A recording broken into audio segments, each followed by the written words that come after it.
Assalamualaikum warahmatullahi wabarakatuh. Perkenalkan saya Farid Herdian dengan NIM F1E3240031. Saya dari program studi informatika. Di sini saya akan menganalisis korupsi dari Badan Gizi Nasional. Pertama-tama, apa yang menjadi program dari Badan Gizi Nasional atau disingkat BGN? Programnya sendiri adalah MBG atau makan bergizi gratis, di mana programnya ini bertujuan untuk memotong rantai stunting pada anak Indonesia dengan didukung dengan anggaran sampai dengan ratusan triliun rupiah. Namun di balik programnya di balik tujuan yang mulia ini ada bayang-bayang resiko korupsi sistematis yang mengancam efektivitasnya. Korupsinya sendiri terjadi dengan anggaran yang melonjak hingga 171 triliun sehingga menciptakan celah pada pengawasan internal atau aparat pengawasan intern pemerintah yang disingkat dengan APIP dan eksternal BGN yang belum matang. Kemudian juga ada kerentanan utama yang berada pada tingkat lokal ataupun dapur MBG-nya sendiri, yang dimana resikonya itu mencakup harga bahan baku, pemotongan porsi ataupun kualitas gizi, kemudian pengadaan fiktif, hingga menunjukkan vendor atau penyedia logistik yang secara tertutup tanpa tender yang transparan.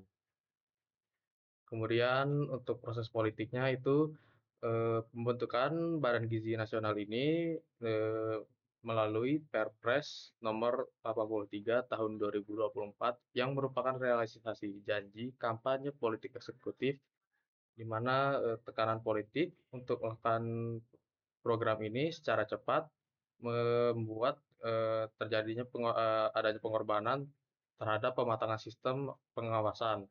Kemudian juga tidak ada undang-undang spesifik yang mengatur tata kelola dari program makan bergizi gratis ini, yang membuat program ini berjalan hanya bermodalkan dengan aturan pelaksana atau Perpres yang sebelumnya disebutkan, sehingga mekanisme check dan balancing-nya dari parlemen menjadi kurang menggigit. Kemudian dari sisi wawasan nasional, korupsi di sektor gizi bisa secara langsung merusak kualitas sumber daya manusia masa depan Indonesia, di mana yang berarti kegagalan program ini akan menghilangkan peluang emas Indonesia untuk mencapai bonus demografi menuju Indonesia emas, yang dimana dari kacamata masyarakat Indonesia sendiri, integrasi nasional akan terjaga apabila rakyat mempercayai negaranya. Namun kasus keracunan makanan akibat buruknya kontrol kualitas terhadap pengadaan program ini kerap kali terjadi di beberapa daerah yang jika ditunggangi praktik koruptif akan merusak legitimasi moral pemerintah di mata masyarakat.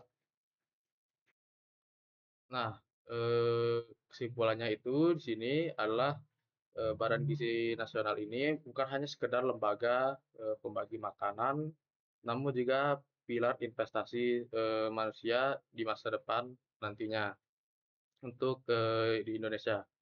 Korupsi di lembaga ini adalah bentuk kejahatan dalam kemanusiaan dengan gaya baru karena merampas hak nutrisi anak bangsa. Untuk solusinya sendiri di sini mungkin bisa dari penguatan kapasitas network atau juga kemandirian dapur MBG yang berbasis komunitas atau petani lokal secara transparan.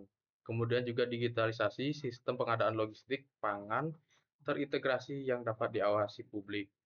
Dan yang terakhir juga pelibatan aktif BPK, KPK, dan Ombudsman secara berkala sejak dini. Mungkin segitu saja yang dapat saya sampaikan. Saya akhiri. Wassalamualaikum warahmatullahi wabarakatuh.